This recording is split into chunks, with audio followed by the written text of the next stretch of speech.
क्या आपने माइंड का यूज़ पढ़ा है? अगर नहीं पढ़ा है तो ये वीडियो आपके लिए बड़ी इंपॉर्टेंट है। इससे सारा कॉन्सेप्ट आपका क्लियर हो जाएगा कि माइंड का हम लोग यूज़ कहाँ करते हैं। जैसे यहाँ पर 2 एग्जाम्पल लिखा हुआ है, would you mind to move your car, और एक में क्या लिखा है, would you mind moving your car.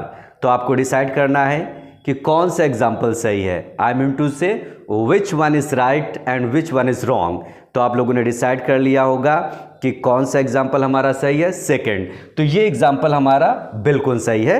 तो अब इसके बारे में आपको जानना होगा कि माइंड का यूज़ कहाँ कहाँ किया जाता है और ये एग्जामिनेशन में किस तरीके से पूछा जाता है। तो पूरे डिटेल से मैं आपको बताऊंगा। बस आपसे एक रिक्वेस्ट है कि वीडियो को लास्ट तक ज़रूर देखिएगा ताकि सारा कॉन्सेप्ट आपका क्लियर हो जाए। तो लेट्स स्टार्ट। तो शुरू करते हैं। तो चलिए, तो सबसे पहले हम लोग जानते हैं कि माइंड, देखो माइंड का 2 मतलब होता है। जैसे आप लोग सुने होगा योर माइंड, माइंड का मतलब ब्रेन। अगर हम माइंड को बात करें, आपके ब्रेन से अगर बात करें, तो वहाँ पर माइंड क्या होता है, नाउन हो जाता है।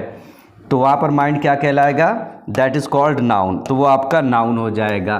तो माइंड, जैसा आदमी बोलता है ना आपके पास माइंड नहीं है, तो अगर हम नाउन के रूप में देखें तो यहाँ पर क्या होता है, माइंड।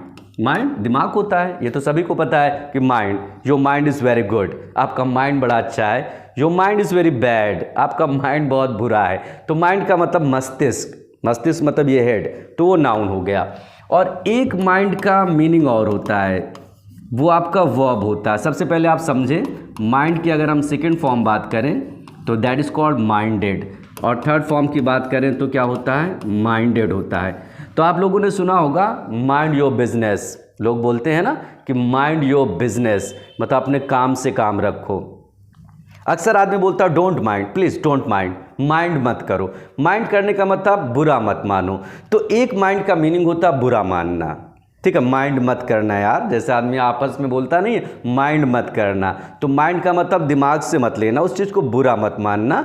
तो माइंड का मीनिंग क्या हो गया, बुरा मानना। आप इसको हिंदी में लिख लीजिएगा। अगर हम इसका सेकंड फॉर्म देखते हैं तो क्या होता है, माइंडेड। थर्ड फॉर्म क्या होता है, माइंडेड होता है। अब यहाँ पर हमें बात करना होगा कि इसमें एरर कैसे आती है। ये कॉन्सेप्ट क्लियर हो गया आपको कि एक माइंड का मीनिंग क्या होता है, मस्तिष्क, दैट इज कॉल्ड नाउन, ये आपका नाउन है। और एक माइंड का मीनिंग होता है बुरा मानना, तो ये आपकी क्या कहलाएगी, वर्ब कहलाएगी, क्रिया।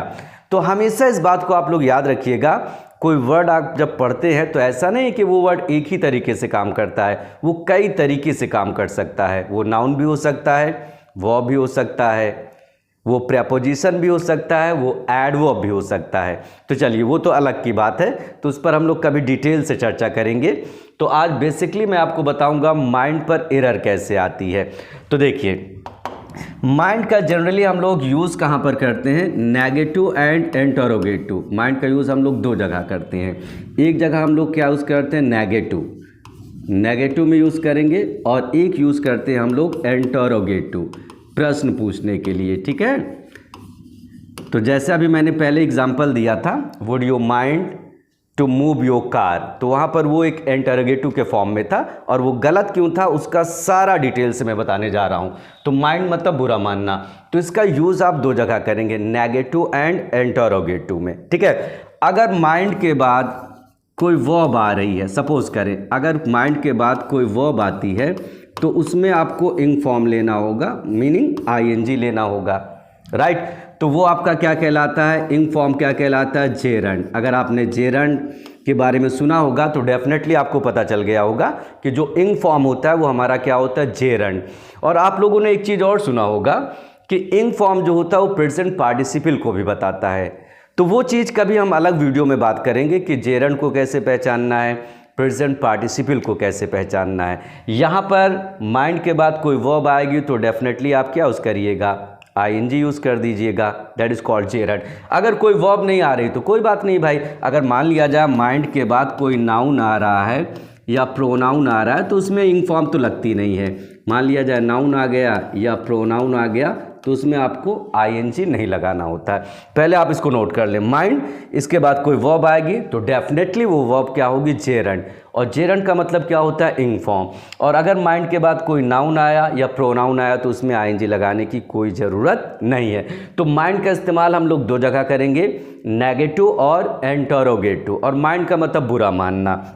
जैसे मैं आपको एक एग्जांपल देता हूँ, जैसे मान लिया जाए हमने लिखा I don't mind, do not को मैंने क्या बोला, आई डोंट माइंड, और उसके बाद लिखा लिविंग हियर, यहाँ पर आप living here.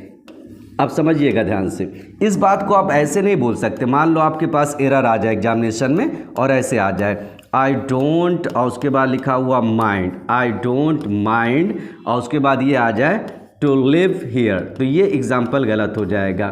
To live here ये बिल्कुल गलत है, क्योंकि माइंड के बाद अगर कोई वर्ब आएगी तो डेफिनेटली वो आईएनजी को एक्सेप्ट करेगी, और वही आईएनजी क्या होता है, जेरंड। अब इसका मीनिंग क्या है, I don't mind living here. अब इसका मीनिंग ये हुआ कि मैं यहाँ पर रहता हूँ और इस चीज़ को मैं ऑब्जेक्ट नहीं करता, मतलब बुरा नहीं मानता हूँ। इसका मीनिंग क्या निकलेगा, I don't mind living here, मतलब मैं यहाँ पर रहने को माइंड नहीं करता हूँ, मतलब मैं बड़े खुशी से यहाँ पर रहता हूँ, इस चीज़ को मैं बुरा नहीं मानता हूँ, मैं यहाँ पर रहता हूँ और इस चीज़ को मैं बुरा नहीं मानता हूँ। तो ये हमारा इसका मीनिंग है। अब इसी तरीके से आप सेंटेंस अपना बना सकते हैं, जैसे यहाँ पर लिखा हुआ है शी डिड नॉट, और डिड नॉट को आप अगर चाहें तो शॉर्ट में क्या बोल सकते हैं, डिडेंट। तो she did not mind, she did not mind, और उसके बाद लिखा टॉकिंग टू मी। अब यहाँ पर इसका मीनिंग क्या निकला, she did not mind talking to me, उसने मुझसे बात करने को बुरा नहीं माना, मतलब उसने मुझसे बात किया और इस चीज़ को उसने बुरा नहीं माना। अगर आप इसका एक्सप्लेनेशन देखेंगे तो इसका एक्सप्लेनेशन ये मिलेगा, सी डिडेंट या डिड नॉट, डिडेंट या डेंट दोनों बोलते हैं, डिडेंट भी लोग बोल सकते हैं, डेंट भी बोल सकते हैं, ये शॉर्ट फॉर्म है। तो she did not mind talking to me, मतलब उसने मुझसे बात करने को बुरा नहीं माना, मतलब उसने मुझसे बात किया और इस चीज़ को उसने बुरा नहीं माना। जैसे आदमी बोलता है ना, I don't mind your comment, मैं तुम्हारे कमेंट को माइंड नहीं करता। अगर आप देखेंगे तो यहाँ पर अगर आपका एग्जाम्पल ये आया, जैसे मैंने लिखा I don't mind your comment, अब यहाँ पर क्या लिख रहा है, I don't mind your comment, मैं तुम्हारे कमेंट को माइंड नहीं करता, मतलब जो तुमने कमेंट किया मेरे ऊपर मैं उस चीज़ को बुरा नहीं मानता हूँ। तो यहाँ पर ये कॉन्सेप्ट क्लियर हुआ कि माइंड के बाद कोई वर्ब आएगी तो डेफिनेटली आईएनजी लेगा, और अगर माइंड के बाद वर्ब नहीं आ रही तो आईएनजी का कोई सवाल नहीं उठेगा। यहाँ पर क्या लिखा, I don't mind your comment, अगर आप देखेंगे तो योर कमेंट आपका कोई वर्ब थोड़ी है, योर कमेंट आपकी वर्ब लग रही है क्या, नहीं, नो, योर कमेंट तो आपका नाउन हो गया ना, योर कमेंट, मैं तुम्हारे कमेंट को बुरा नहीं मानता। एक पैटर्न मैं आपको बता रहा हूँ इंटरोगेटिव में, एक बड़ा, जैसे आप किसी से रिक्वेस्ट करते हैं ना, जैसे रिक्वेस्ट के लिए आप बोलते हैं please don't make a noise, कृपया शोर मत मचाओ, प्लीज़ हेल्प मी, कृपया मेरी मदद करो, तो उस चीज़ को बोलने के लिए एक इंटरोगेटिव फॉर्म यूज़ होता है रिक्वेस्ट के रूप में। तो मैं यहाँ पर लिख रहा हूँ एक इंटरोगेटिव फॉर्म चलता है, वुड यू माइंड, बड़ा फेमस है। तो यहाँ पर क्या होता है, वुड यू माइंड, ये बड़ा पोलाइट रिक्वेस्ट करता है, वुड यू माइंड। जैसे आप किसी से रिक्वेस्ट करते हैं तो एक रिक्वेस्ट का फॉर्म क्या होता है, वुड यू माइंड, तो आप इसको स्पीकिंग में भी इस्तेमाल कर सकते हैं, वुड यू माइंड, और इसी पर एरर भी आपके एग्जामिनेशन में आएगी। तो यहाँ तक आपने समझा कि नेगेटिव में मैंने कैसे यूज़ किया, और माइंड का इस्तेमाल नेगेटिव और इंटरोगेटिव में ज़्यादा होता है। तो एक इंटरोगेटिव फॉर्म में वुड यू माइंड, यहाँ पर मैं क्वेश्चन मार्क लगा दूँ, वुड यू माइंड, तो ये पैटर्न है। और वुड यू माइंड को हम लोग सेंस क्या निकालेंगे, प्लीज़, जैसे आप लोग प्लीज़ बोलते हैं तो उसी पैटर्न को आप बोल सकते हैं वुड यू माइंड बोल सकते हैं। तो यहाँ पर ये एक सेंस किसका देगा, प्लीज़ का सेंस देगा, प्लीज़ मतलब कृपया। अब इस पर अगर हम एग्जाम्पल लेते हैं तो एग्जाम्पल कैसे बनेगा, ठीक है, जैसे आप इसको नोट कर लीजिएगा। जैसे मान लिया जाए, नोट तो हो गया होगा आई थिंक, लिख लिया आप लोगों ने, ओके। अब जैसे मान लिया जाए हमने लिखा वुड यू माइंड, अब समझना, would you mind moving your car, अगर हम कोई वर्ब लेंगे तो उसमें आईएनजी लग जाएगा, would you mind moving your car. अब इसका क्या मतलब निकालेंगे, सेंटेंस तो इतना बड़ा है, लेकिन अगर आप इसका देखेंगे तो इसका मीनिंग ये निकलेगा, प्लीज़ मूव योर कार, मतलब कृपया अपने कार को मूव करो, मूव करने का मतलब आगे ले जाओ, पीछे ले जाओ, मतलब यहाँ से हटाओ। तो इसका मीनिंग क्या निकलेगा, प्लीज़, इसका मीनिंग क्या निकलता है, प्लीज़ मूव योर कार। अब इसी बात को अगर आप बोलना चाहेंगे तो कैसे बोलेंगे, would you mind moving your car.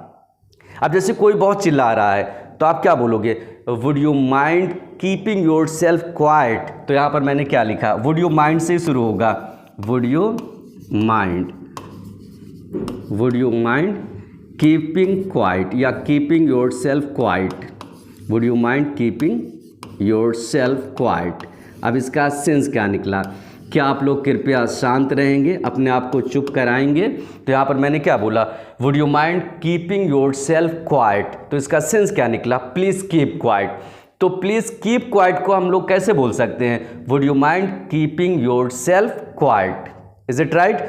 तो ये थोड़ा सा बड़ा लग रहा होगा, डेफिनेटली थोड़ा सा अजीब जैसा लग रहा होगा, क्योंकि आप जब प्लीज़ बोलते हैं तो वो थोड़ा सा इफेक्टिव होता है, लेकिन ये भी एक पैटर्न है रिक्वेस्ट करने का किसी से। जैसे एक सेंटेंस और मैं दे सकता हूँ, एक एग्जांपल मैं आपको और दे रहा हूँ ताकि ये सारा कॉन्सेप्ट आपका क्लियर हो जाए भाई। देखो एक एग्जांपल मैं और लिख रहा हूँ। जैसे मान लिया जाए, सपोज करें, या पूरी तरीके से हटा दिया जाए, क्या पता, लिख तो लिया होगा। अब जैसे मान लिया जाए एक सेंटेंस और है, जैसे हमने कहा वुड यू माइंड,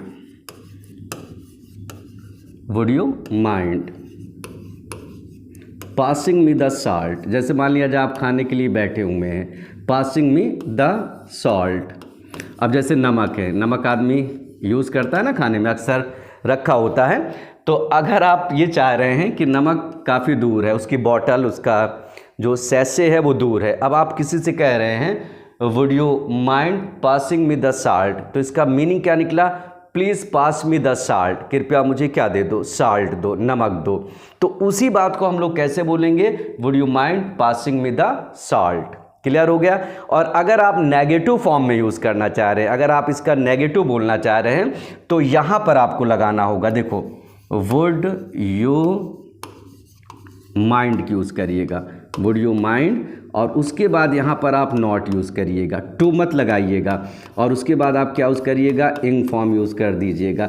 ये पैटर्न आप नेगेटिव के लिए यूज़ कर सकते, मतलब किसी चीज़ को, जैसे आदमी चाह रहा है कि आदमी ये चीज़ ना करे, जैसे कोई सिगरेट पी रहा है, तो आप ये चाह रहे हैं कि वो यहाँ पर सिगरेट ना पिए, स्मोकिंग ना करे, तो आप बोलोगे प्लीज़ डोंट स्मोक हियर, यही बोलेंगे ना। तो आप क्या बोलेंगे, प्लीज़ डोंट स्मोक हियर, तो कृपया आप यहाँ पर स्मोक ना करें। तो ऐसे ही तो आप रिक्वेस्ट करेंगे उससे, यहाँ पर आप क्या बोलेंगे, प्लीज़ डोंट, और उसके बाद लिखा स्मोक हियर, यहाँ पर आप स्मोक मत करें। ठीक। अब इसी बात को अगर आप इस पैटर्न से बोलना चाहेंगे, तो इस पैटर्न से आप कैसे बोलेंगे, तो देखिए इस पैटर्न से आपको बोलने के लिए करना क्या होगा, इस पैटर्न से आपको बोलने के लिए ये बोलना होगा, वुड यू माइंड, क्या बोलेंगे, वुड यू माइंड, और उसके बाद क्या होगा, not smoking here, would you mind not smoking, और उसके बाद क्या हो जाएगा, हियर। तो आई होप ये कॉन्सेप्ट आपको क्लियर हो गया होगा, would you mind not smoking here. तो सारा कॉन्सेप्ट आपको क्लियर हो गया। कमेंट में आप लोग ज़रूर बताइएगा कि आपको ये कैसा लगा। थैंक्स।